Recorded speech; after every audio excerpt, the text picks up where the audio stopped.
How did the Hays Code end affect 1960s films?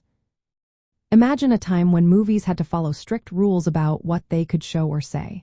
That was the era of the Hays Code, which controlled Hollywood from 1930 for until 1968. It limited how much sex, violence, or social issues could be shown on screen. But as the 1960s rolled in, things started to change. The culture was shifting, and audiences wanted more real and daring stories. Filmmakers began to push against the old rules, exploring topics that were once off-limits.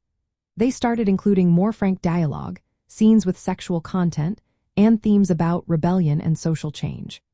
For example, the film Some Like It Hot came out in 1959, and it was made without official approval, showing how audiences were ready for more daring content.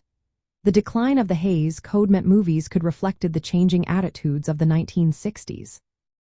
Instead of being sanitized, films became more honest about human nature and social issues.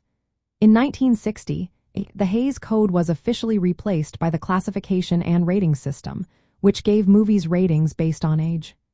This new system let filmmakers create more controversial films without fear of censorship. They could include more explicit language, sexual situations, and social critique.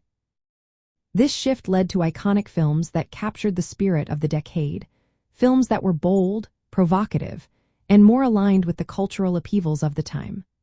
Hollywood was no longer bound by strict moral guidelines, and that freedom helped produce some of the most memorable movies of the 1960s. It was a turning point that allowed cinema to become more honest and reflective of the world outside the theater.